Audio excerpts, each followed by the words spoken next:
Assalamualaikum warahmatullahi wabarakatuh.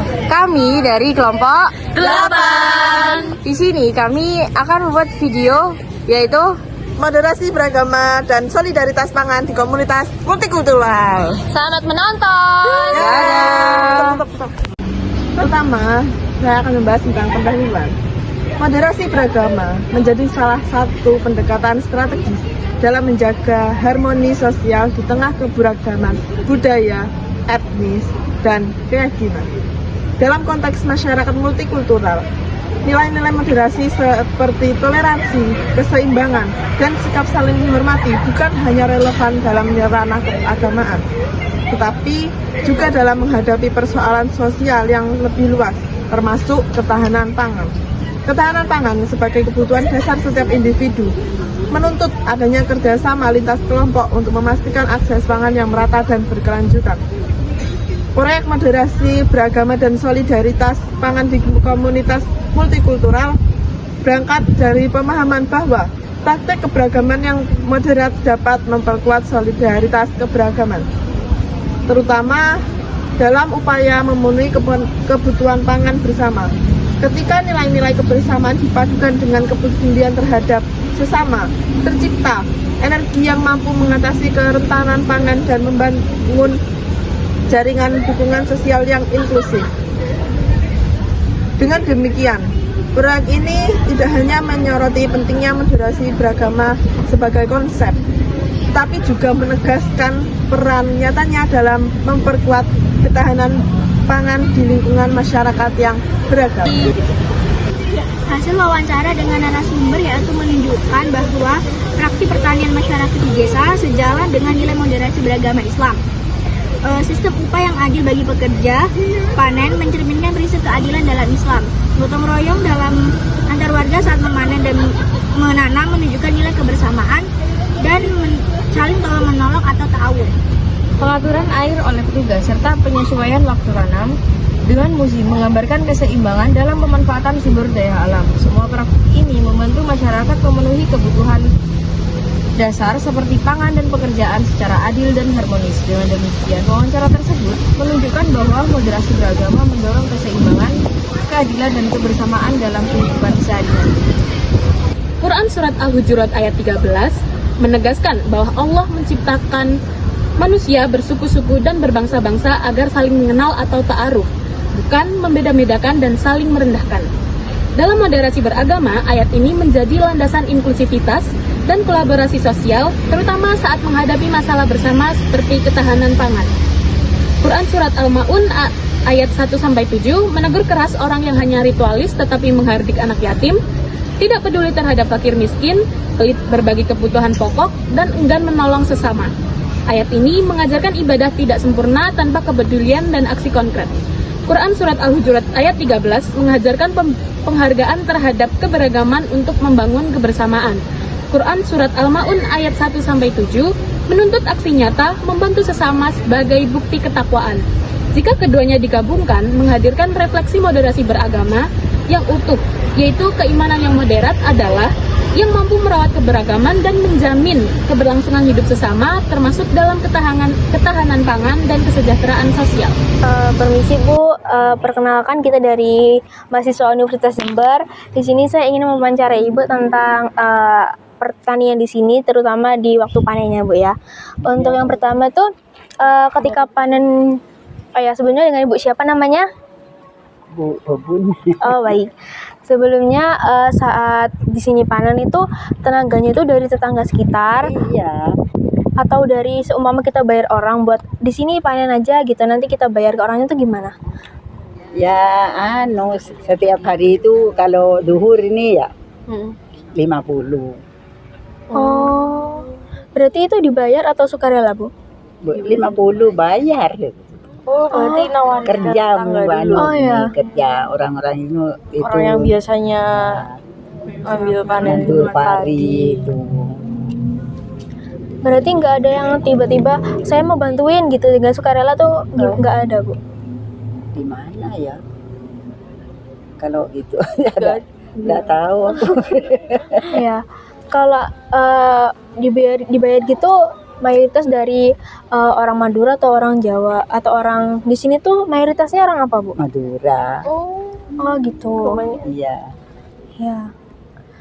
Ibu, Terus- maaf, berarti selain nanam padi, Padi, kalau macam itu apa? jagung itu dari Petra itu. Mitra. Oh iya. cabai rawit. Cabai rawit, cabai anu itu. Cabai apa itu? Banyak. Kan cabai ada yang besar-besar tuh. Ya. Iya. Itu waktu nanamnya juga bayar lagi ya? Iya. Tiap pekerja di sawah itu ya dibayar itu kan gitu. Kalau untuk rawat-rawat tanaman itu apa ada pekerjaan? Iya.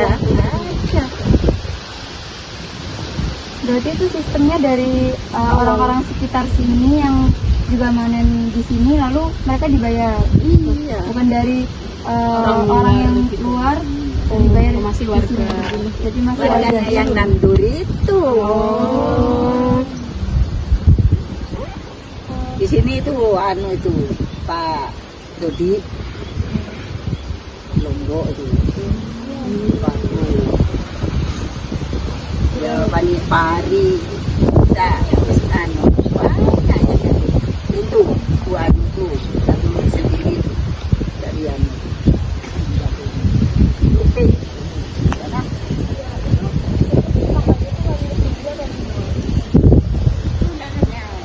Ada yang nyewa, ada yang di sendiri. Itu sistemnya kayak yang kayak saling membantu gitu. Iya. Gotong royong. kan? Iya. Kolon air. Itu kalau padi kena waktu musim hujan itu mati ya hujannya. Yang tidak.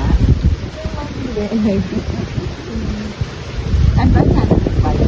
Ya. Jagungnya di lele. Berarti kalau kemarau ini pengairannya ngambil dari sungai. Iya. Kalau ini tidak bisa diri, dijual itu. Oh iya. Kalau bukan ini tumbuh liar apa? Ya, nandur sendiri. Bisa dibeli ya. Itu bayar kan. Pengairan itu bayar seket tahun. Oh, bayar juga ya. Itu berarti bayarnya di Pengairan. ada yang narik gitu setiap Iya. bulan atau tahunnya? Siapa yang melakukannya?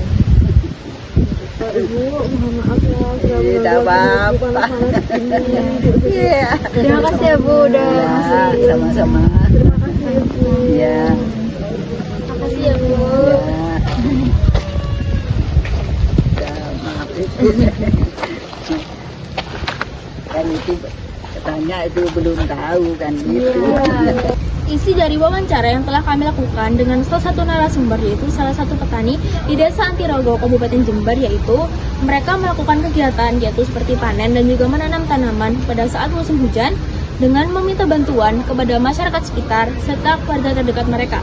Di sisi lain, mereka juga harus membayar tenaga mereka yaitu 50.000 per hari dari jam kerja mulai dari jam 6 pagi hingga jam 12 siang. Mereka tidak hanya menanam padi, melainkan mereka juga menanam jagung, tembakau, cabai, dan juga lain-lain. Pada saat 1 tahun, mereka biasanya melakukan 2 kali panen padi.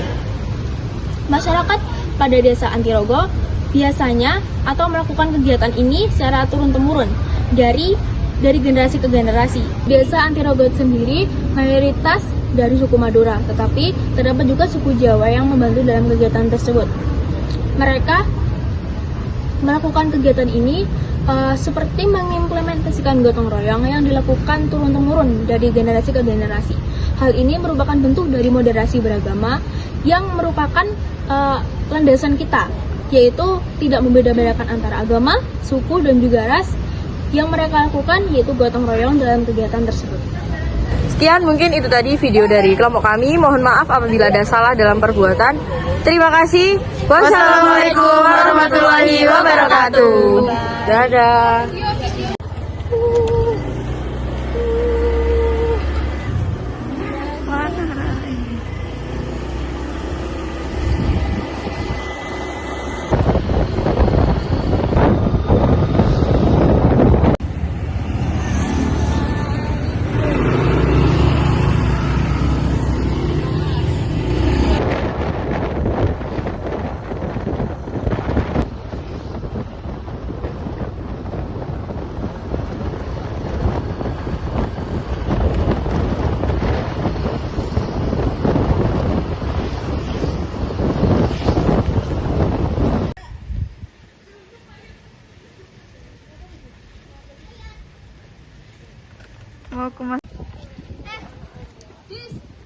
Jis.